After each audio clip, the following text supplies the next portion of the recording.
Indoctrination centers called schools were organized.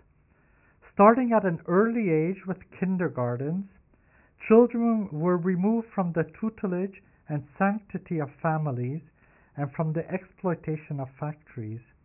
They were cultivated under a program of brainwashing called education, where they were programmed and trained to be obedient and skilled adult workers. Greedy and clever brains saw that they could centralize and control the mass media and the messages they communicated.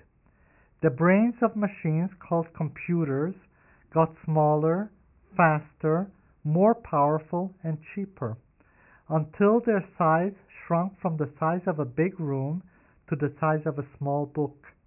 And one small book-sized computer had enough room to fill hundreds of big libraries of books, songs, and movies. The telephone that permitted people to talk to other people far away was given a brain and became mobile. It was able to connect you with anything and anybody and able to record whatever you wanted to record and to play it back whenever you wanted to. Soon everyone had one with them wherever they went. It was like having a private secretary. Unfortunately, the media became the message because the greedy people controlling the media started to control the messages as well.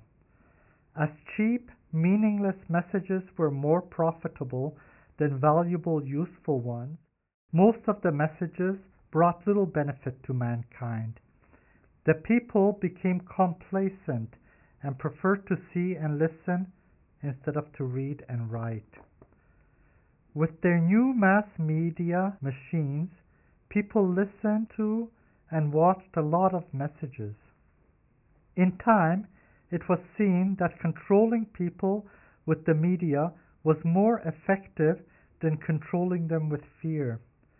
And just when the mass media devices became available to exploit, they were exploited by two very greedy and brutal leaders called Hitler and Stalin.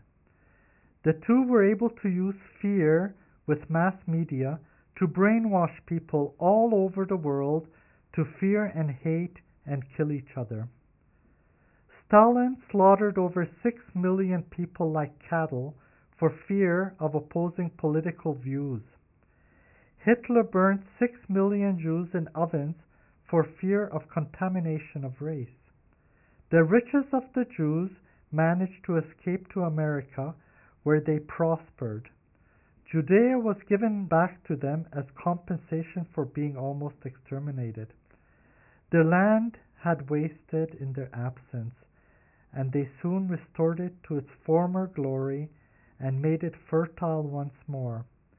They disenfranchised the inhabitants and renamed the land Israel.